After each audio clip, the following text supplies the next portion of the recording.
All right, you guys, thank you so much for joining live. And those of you that are watching the recording afterwards, I'm really grateful for you to be tuning in on this, I think, very important topic and conversation that we need to have on overcoming loneliness, especially this day and age, right? And so we're going to talk a lot about the healing power of human connection and why it's so important that we recognize what it is and why we should be concentrated on overcoming loneliness and things like that.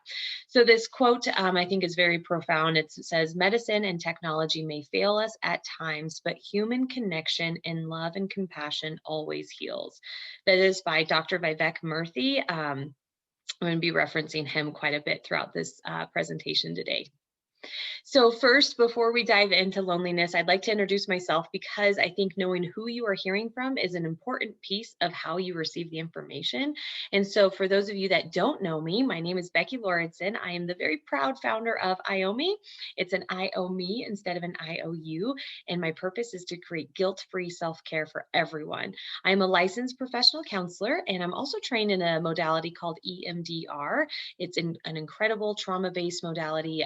If you ever have any questions about that, please reach out. I'm happy to dive in deeper into the details of it. I think that it's really profound. So a little more personal note, I am a wife to a handsome cowboy, Tyler, and a mama of two beautiful girls, Briar, who's 6, and I have a little one, Bristol, who is 2.5. And she is known as Bristol the Pistol, and it's very fitting. She's wild. And so super grateful for this life that we live. We live out here in eastern, or just east of Fort Collins, Wellington, over here in a little town called Nunn. And yeah, we're country folk. We have horses and an arena and all that stuff. So we love this lifestyle. So that's kind of, I think it's important for you to recognize like who I am and what I do. And because of this heavy topic, I'd like to try to keep things as lighthearted as possible. So I shared a fun fact about myself that back in the day, I was the world champion barrel racer. So just kind of a fun fact for you. If you want to share a fun fact, or if you ever want to email me a fun fact, please do so. It's always fun to keep it lighthearted when we can. Okay, just to share a little bit more on my company called IOME, because a couple of reasons I want to share that specifically with you all Madwire employees is because as a Madwire employee, you actually have the IOME community for free. That's part of our partnership with JB and getting to talk to Sierra. And so we're excited about offering that to you guys. And I'll speak more on what the heck that means and what you guys have access to at the end. But please let me know if you have any questions. And so as I discussed earlier, my purpose in this company is to truly create guilt-free self-care. And by the way, your self-care starts with your mental health care, right? And so it's really fun for me to come in at this different angle of, hey, I'm a mental health therapist and I'm an advocate for self-care, and being able to kind of take this comprehensive, more of a holistic approach. So I love it. I could go on and on about the importance of self-care and why we should do it. In fact, my first training that we did last month is exactly that. Why should you be reaching guilt-free self-care? So you guys have access to that recording. If you need it, you can email me directly and I'll get that over to you. Okay. So I'll speak more about what you guys have access to, but that's just a little bit of my heart behind, just behind why I created this company. I really believe in the power of prevention, and I believe that self-care is preventative care. And just like it's wildly important, and we know and we hear a lot about how we can prevent our physical health, right? That exercise and eating right can help us more physically prevent physical illness. I believe the same thing with mental health, that good quality self-care, we can prevent mental health concerns as well. Okay, so today I get to talk to you about this very important topic, loneliness, right? And so we're going to define what that means. We're going to talk a little bit about statistics and the facts behind it. We're going to identify, most importantly, what it is and what it's not. And then I always like to actually give you guys like tangible tools to work with. And so we're going to have a little worksheet at the end that we can go over, and some strategy on how to overcome loneliness if you're experiencing it, or if you have a loved one experiencing it as well. So first off the bat, of course, the definition of loneliness, right? And so it just says it's the subjective feeling that you are lacking the social connections that you need. This lack of feeling of closeness, trust, and affection of genuine friends, loved ones, and community. Okay, so this is all coming from a book, and I don't have it. I left it in my office. I'm working from home today, but it's a book called Together. It's by Dr. Vivek Murthy, and he's the 19th Surgeon General for the United States. So, needless to say, he kind of knows his medical stuff, right? Like, he's a big deal. And he mentions in the book that one of the most common feelings, yet one of the most ignored feelings, is indeed loneliness. And I want to caveat this, that he wrote this book before the pandemic. Okay, so these statistics that I'm going to be sharing and the alarming facts that I'm going to be going over were pre-pandemic, and so we can imagine that they have been heightened and increased since then, right? I sure would assume so. We tend to look at what's easiest to measure, right, and what's most obvious, if you will, like X-rays and MRIs and blood pressure and heart rates, things like that. So I think that's why the loneliness is being overlooked, because, especially in the medical field, because we don't necessarily have a way to measure it. It's not super straightforward. It's not, people won't often even say that they're feeling lonely. It usually surfaces from other complaints like, I'm just not that happy, or I'm just feeling overwhelmed, or I'm just kind of bored, or right, or I just don't care anymore, right? So loneliness shows up in so many different ways, and it can look like anger, it could look like depression, it can turn into substance abuse. There's so many things that come from this root cause of loneliness. And so that's again why this is so important to just lay it out there and talk about it and announce, like, this is what we're dealing with. Okay. So I think that there's a lot of reasons that some of us don't just blurt out like, I'm lonely, right? I think that there's a really big stigma around it, and there can be a lot of shame around it too. And so I think it prevents a lot of us from being able to say it out loud. And so that's what my hope is that we can start to have a more in-depth conversation on this and really speak to what it is, just why we want to why we want to be able to identify it, and why we want to be able to be vulnerable enough to say that we're feeling and having signs of loneliness. Does that make sense? Because we all feel it. It is 100% universal, and even more reason to address it, right? So here are some, I feel like, very alarming statistics. Again, pre-pandemic, this was a 2018 report that was done, and it says that 22% of all adults in the United States say that they are often or always feeling lonely or socially isolated. That's over 55 million people. That's far more than the number of adult cigarette smokers. It's nearly double the number of those who have diabetes. And it also shared that 1 in 3 American adults are over the age of 45 are lonely as well.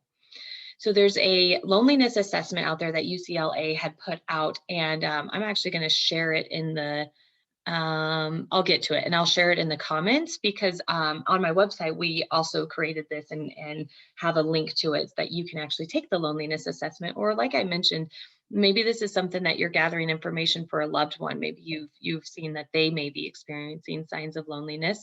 And so if that's the case, then again, we want to make sure that we are just addressing it. And here's an assessment that can help us understand if we are experiencing loneliness. Okay, so some risk factors of loneliness. This is what kind of blows my mind about the mental health industry as a whole, because there are so many effects, right? Like the psychosomatic impact of our sadness or depression or anger or past trauma. So many of these things, these emotions, can actually affect us physically. So this is what I think is just mind blowing. It says, again, according to the work here from the book that I mentioned, Dr. Vivek Murthy and Dr. Julianne Holt also shares that people with strong social relationships are 50% less likely to die prematurely than those with weak social relationships. Okay. And even more alarming, to put it into perspective, that impact of lacking social relationships on reducing lifespan, that number is equal to the risk of smoking 15 cigarettes a day, every day. This is also greater than the risk associated with obesity, excess alcohol consumption, lack of exercise. It also says that loneliness is associated with a greater risk of coronary heart disease, high blood pressure, stroke, dementia, and then, of course, increases depression and anxiety. And then lonely people have a lower quality sleep, more immune system dysfunction, which is pretty alarming as well, especially given the last year that we've all had, and more impulsive behavior and impaired judgment as well. Whew, that's heavy stuff, right?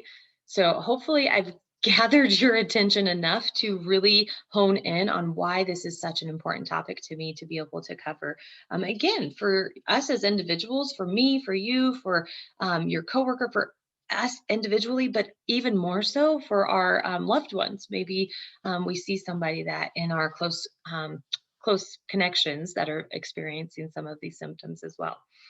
Okay, so loneliness is subjective, right? I think that's what is challenging about it. There's no black and white answer. There's no exact formula that makes you feel lonely. All of those things. It's kind of frustrating, if you will. So it basically just talks about this internal comfort level. Okay, so introverts, for example, still need connection. Okay, I think it's argued that the introverts have really flourished this last year because then they've been able to stay home and been able to just kind of be disconnected. But I'm going to argue that because introverts, just as much as extroverts, need connection. They just need it in smaller doses, right? Less quantity. They need it in more quality, but they still need connection. So the human need for social connection is more than a simple feeling or convenience. It's a biological and social imperative that's been rooted in thousands of years of human evolution. So this loneliness has evolved as a warning signal to satisfy that need. Does that make sense? So it's all about recognizing that these warning signs are coming in. So my whole premise behind what we do is prevention. So we need to recognize that, oh, I'm feeling lonely, right? I'm feeling like I need more connections in my life. And that your body is responding to this biological need of human connection. So that's why this loneliness comes out. Okay, it's this sense of being at home. Does that make sense? For any of us that have had a safe and loving home growing up, it's that sense of just being, again, safe and secure and comfortable. And you know how it is when you do go home and you just can be yourself. You don't have to put on any show for anybody. You don't have to pretend to be anything that you're not. You can just be you. And so that's that sense of being at home that may be very different for some people, but that's the idea that can kind of help describe that. Um, it's, of course, this isolation piece is describing the objective physical state of being alone and out of touch with people. It doesn't necessarily, isolation doesn't necessarily translate over to loneliness. It can be a risk factor for sure. Okay. So we'll dive into a little bit more detail on that. So then there's this idea of solitude, right? And we've heard that probably tossed around a little bit here and there. And solitude is a state of personal aloneness or voluntary isolation. Okay. But this I got another one jumping in. Cool. This idea of solitude is an opportunity for self-reflection and a chance to connect with ourselves without distraction or disturbance. So I'm going to argue that solitude is in fact really good, and it's very healthy for us to have that solitude. So I don't want people to confuse this idea of like, oh, I can't experience solitude because I don't want to be lonely. No, that's not it. It's not. Actually, solitude can help protect us against loneliness. So it's definitely different. We can talk more about that. I'm happy to answer questions. I think it's very much personal basis, how it's affecting you individually, right? But but solitude, it's not burdened by this shame or this like desire of wanting more. It's truly just to be able, especially for introverts, very much for, it's this space where you can really just connect with yourself, allowing you to just recognize how you're doing too. So solitude is indeed healthy. Okay, so that's definitely different than this idea of loneliness. Okay. So in the book, Dr. Vivek Murthy, he dives in deeper into these three dimensions of loneliness. And this is where we're going to kind of really get in and talk about some stuff that we can help with, some tools for all of us to be able to increase our connections. So the first one is this intimate emotional loneliness. Okay, this type of loneliness is the longing for a close confidant or an intimate partner. Yes, it could be your spouse, your husband or your wife or your partner, your boyfriend, whoever that may be. It could be this intimate, more of a romantic connection, but it doesn't necessarily have to be. It could be platonic. It could just be a really good best friend that you can have this intimate conversation and close confidant with. Okay. Then the second tier or dimension is this relational and social one. So this is the yearning for quality friendships and social companionship and support. So this is going to be kind of that next tier, if you will. So you have your close confidant, that like one person, maybe two people that you can be 100% yourself with. You have that intimacy with, okay? And then this next level is this relational social. So a group of people, again, probably smaller, but people that you can truly just have that quality friendship, quality laughter, fun. You can still be yourself, those kinds of things. Really be able to lean on them when needed, if needed, and they can lean on you, etc. And then this idea of collective. This is the hunger for a network or community of people who share your sense of purpose and interest. Excuse me. um, so this is going to be if you're involved in a church, or if you're involved in any like nonprofit or cause like that, if you're volunteering. I imagine that you could get this from your sense at Madwire from work, right? Your colleagues, you guys are all working on the same type of goals. So there can be a level of connection with this collective piece. I think oftentimes we're missing that, especially as adults, because typically through our high school, college, like you're kind of forced to be in this collective piece, right? Like you're connecting with, maybe it was a sports team, or maybe it was your degree, your program, people that were in that class with you throughout the whole program, whatever that may look like. And so then as adults, it's like, gosh, I'm not being forced to go hang out with people anymore. And so I think that this is a really good one to be able to recognize and see how you can grow that level of connection. So as mentioned earlier, we talked about the UCLA assessment for loneliness. And so now that we kind of identified what it is and what it's not, right? It's not that solitude piece, and it's more of this hunger for feeling at home or just being able to be you and connected, truly connected with people.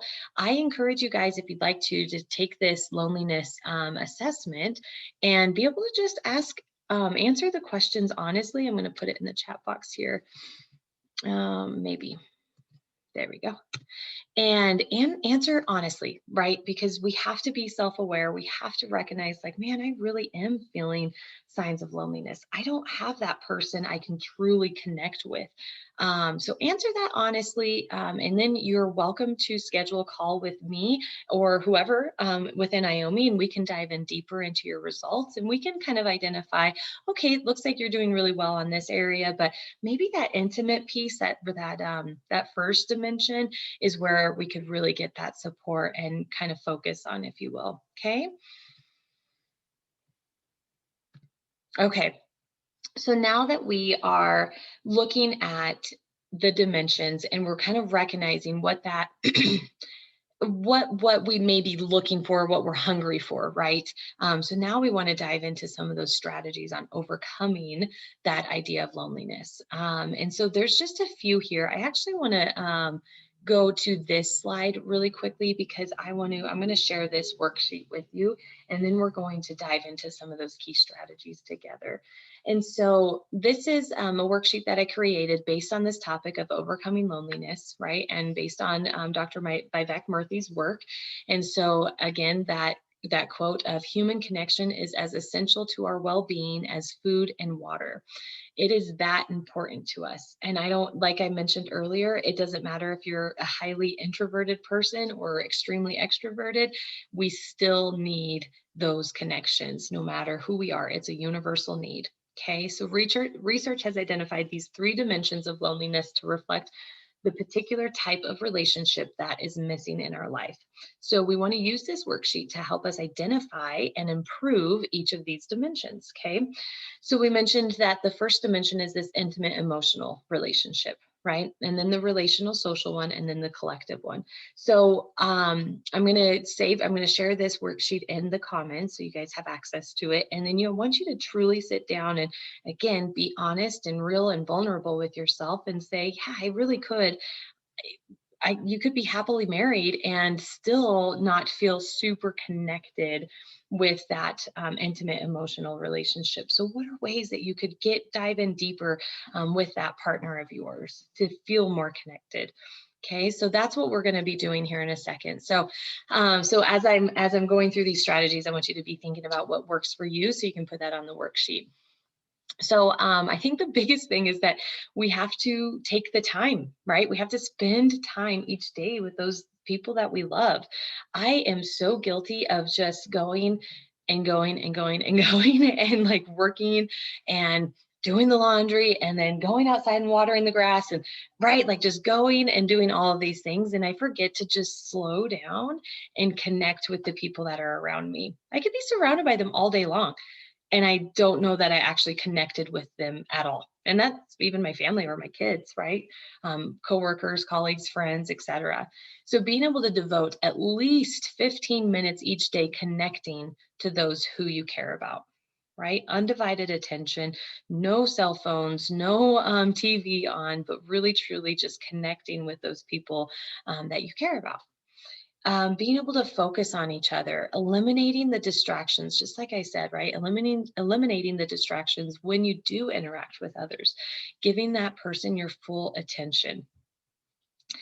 Um, this one's so important to me because I feel like so often we can be talking to a friend, and I see this all the time and it drives me crazy. And so I'm seeing these friends talk, and one friend says, I'm really struggling about I'm just feeling really frustrated about my in-laws because of this situation that's happening. And then the friend says, oh, you don't even know, I have the worst in-laws. I right. And then they just basically they do this whole one-upping, right?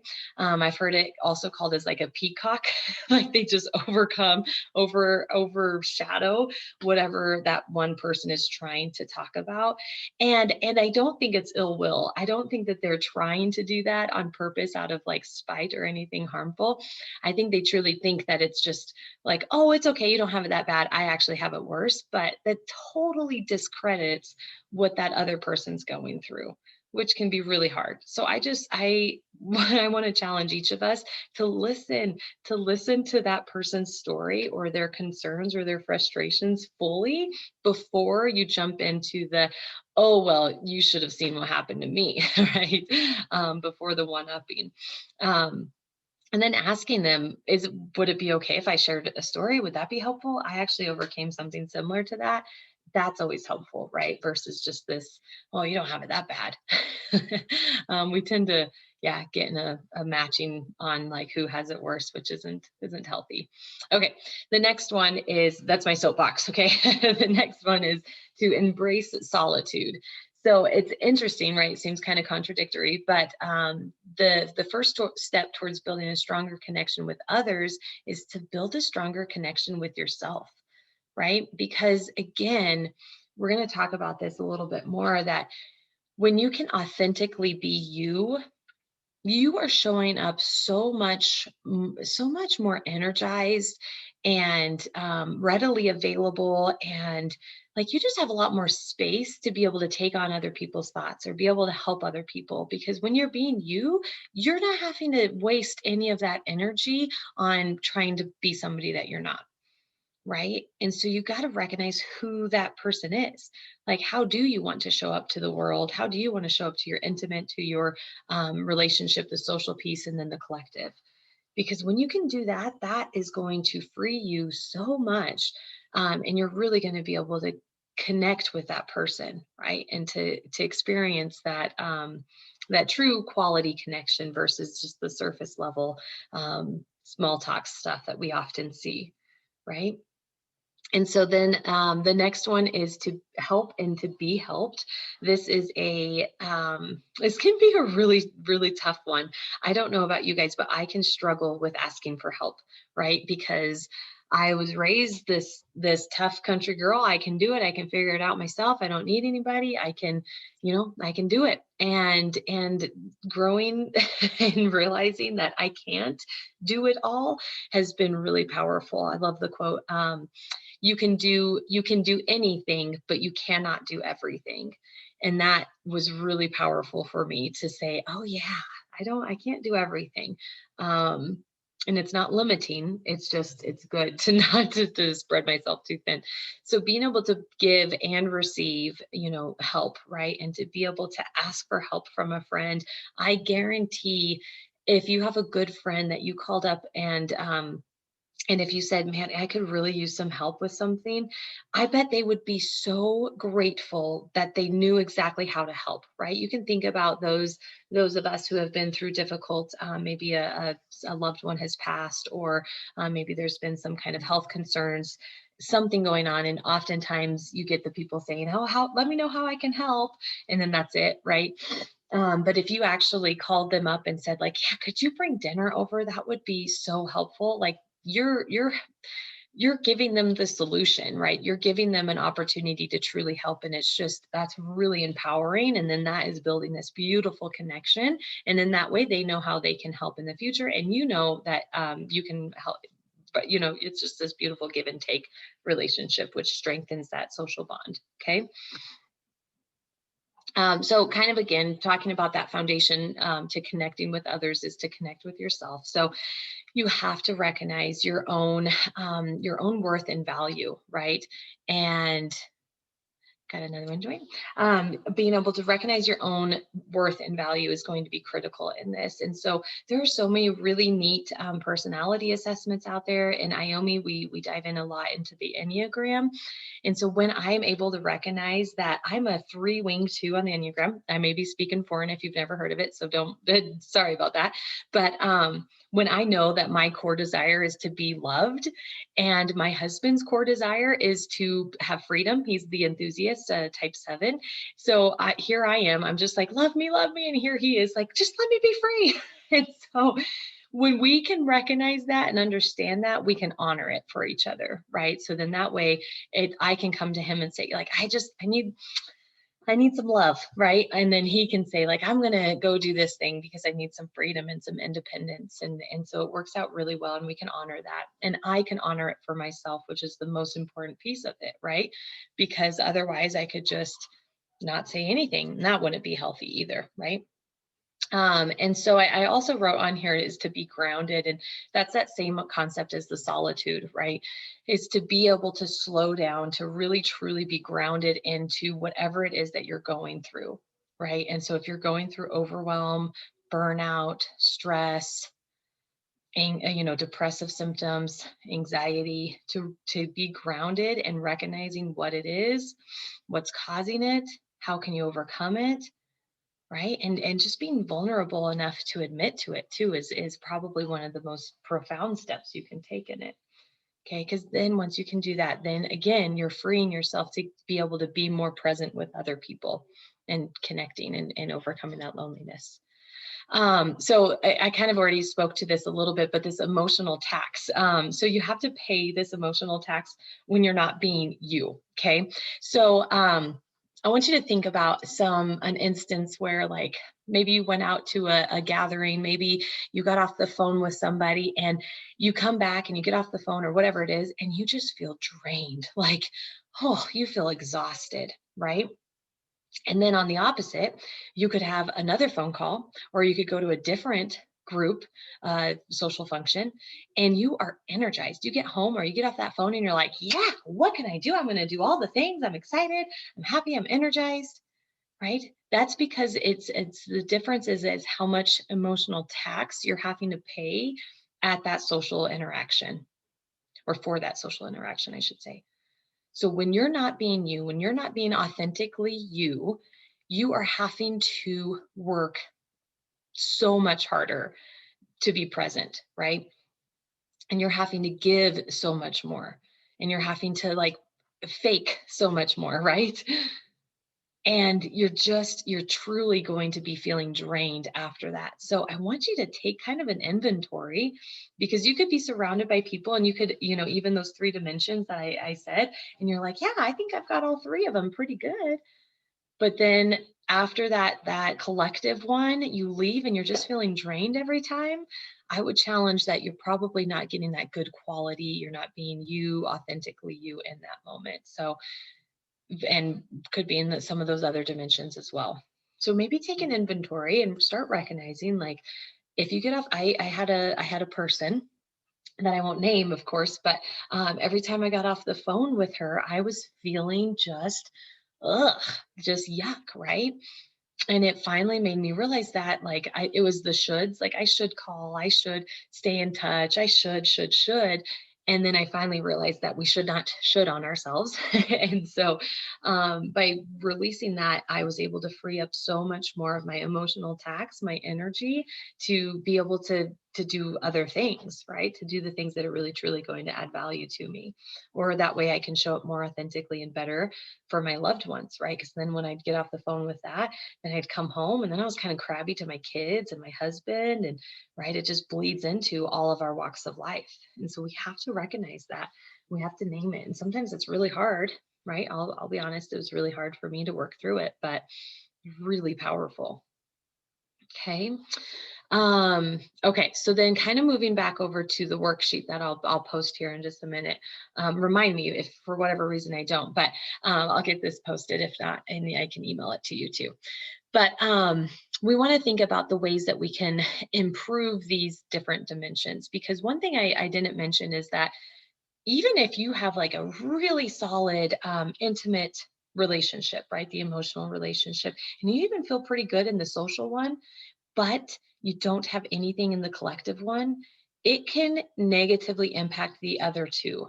In fact, if you don't have that relational social connections in your life, and you're still having this longing for that, to overcome that loneliness piece, then it can cause your partner, your intimate partner, to feel like they're failing in giving you what you need.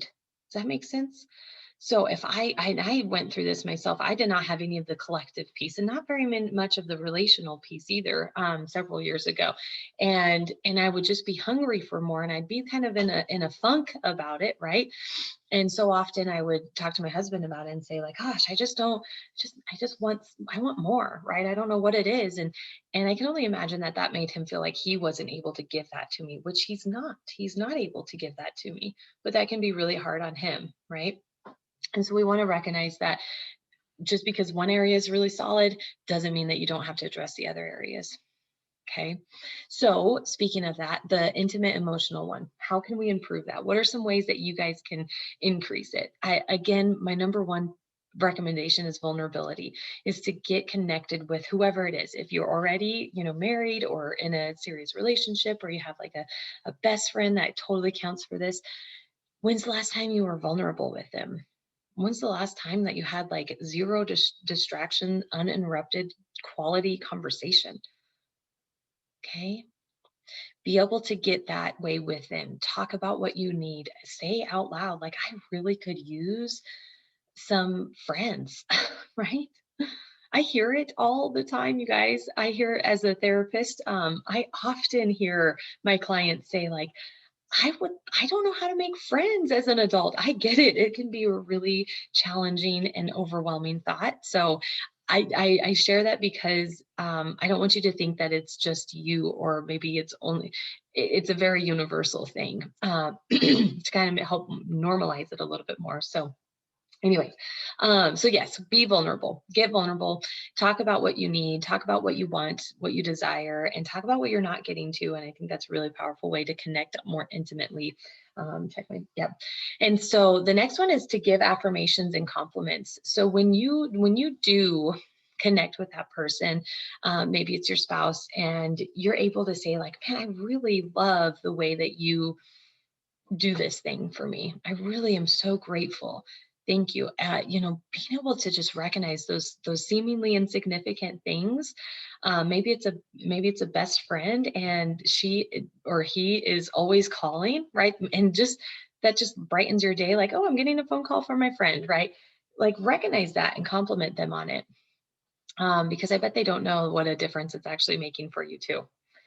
And then do something outside of the day-to-day routine. I think this is so important.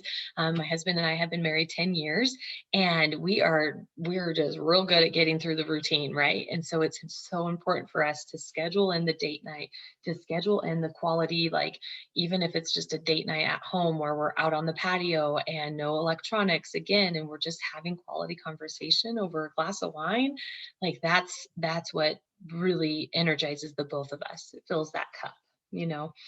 So do something outside of that day-to-day routine. Shake it up a little bit, right?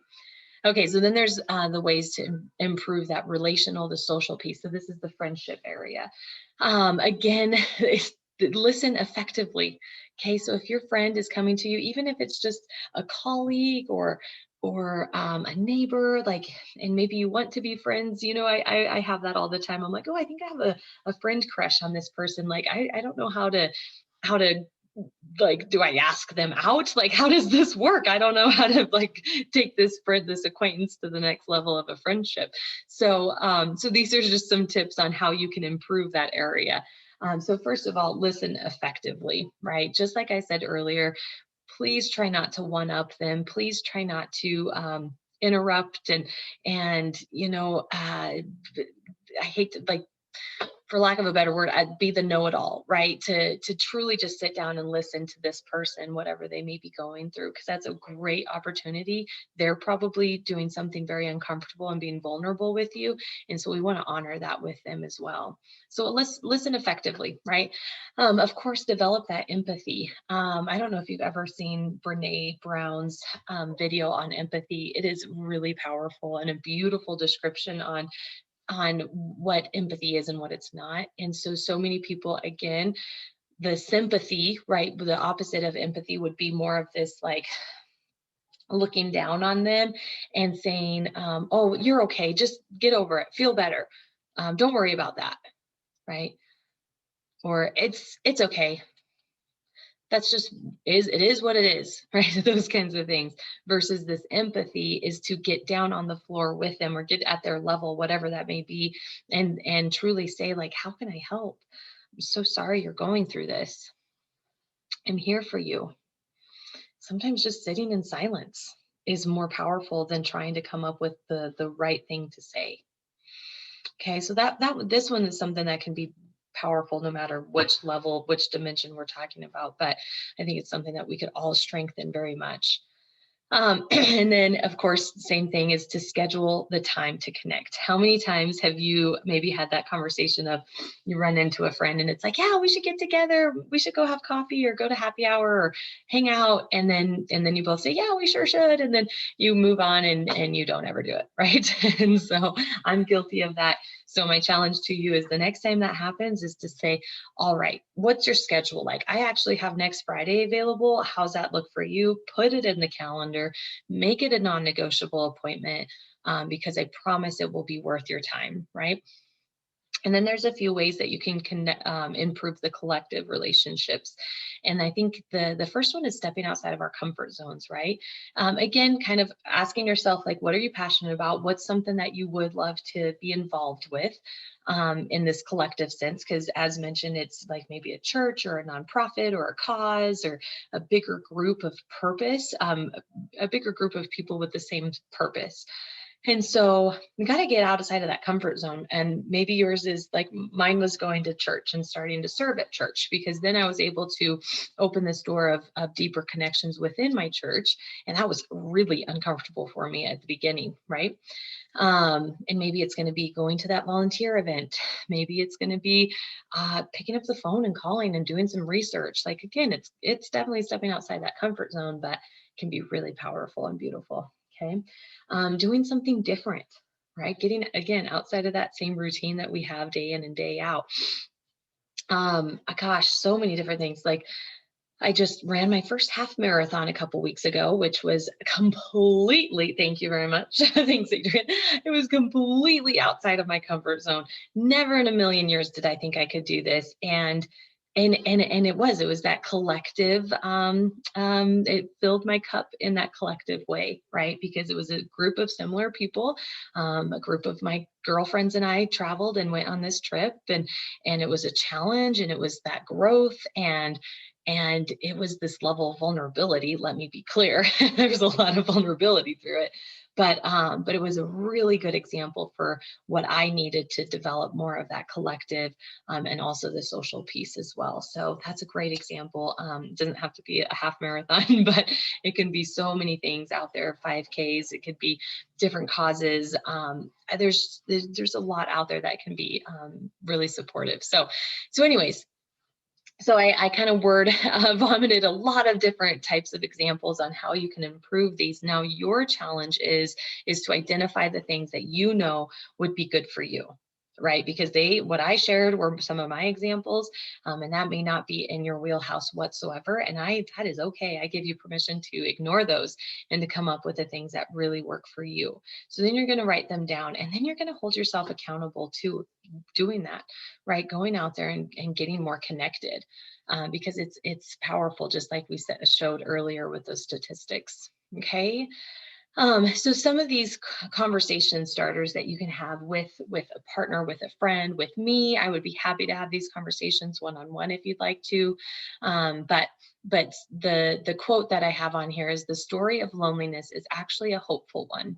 It's a story that doesn't just end with sadness and increased risk for illness. It reveals the power of human connection. So I think that's the most beautiful part about this loneliness that we're talking about, is it's curable, right? It is within our control. It's something we can take action on. So these are some of the questions I would love for you guys to ask yourselves, to journal about, to talk to a partner, a roommate, whoever that may be, a mom, a friend, and be vulnerable to ask, are you feeling lonely, right? How do you know when you feel lonely? How can you be yourself around others? I think that's a really important one to ask. What are your warning signs that you're feeling lonely? Have you ever felt that way before? What did you do in the past? I think that's really good, right? I know that there's been seasons of my life that I felt much more lonely than other seasons. And so then how did I overcome that? What did I do to get through that? Maybe you have a partner, your intimate partner, maybe they're experiencing a lot of loneliness. How could you help, and what advice would you give them to get through that as well, right?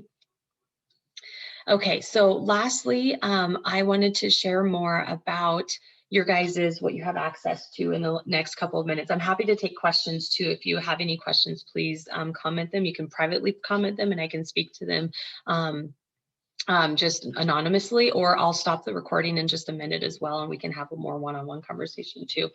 But as part of you guys and our partnership with Madwire, you all have access to our free community. So it's a free online portal that you can get basically a self-care blueprint, action plan, if you will, every single month. And so everything from, we talked about cultivating creativity this month with some art projects, and then we have a chiropractor that that shared how to correct your atlas. And then we also have, what was our other, having peace of mind with like legal support. Again, all of these things under this umbrella of self-care. And then we even have a connection and partnership with the Brick House Functional Fitness and 3 Hopeful Hearts on a nonprofit cause as well. So we're creating that. We're hoping to create some of that collective relationship for all of you, like we mentioned before. So you guys have access to that, and not only the step-by-step blueprint, but you also have access to our 60 plus businesses in the area and their discounts. So you can have access to all sorts of discounts, discounted therapy, whether it's with me or one of my trained supporters, or coaching, and then discounted, massages, house cleaning, nutrition, all those kinds of fun things as well. Okay. So I'm going to go ahead and stop the recording. Thank you guys so much for watching. Please reach out with any thoughts or questions. And then let's see.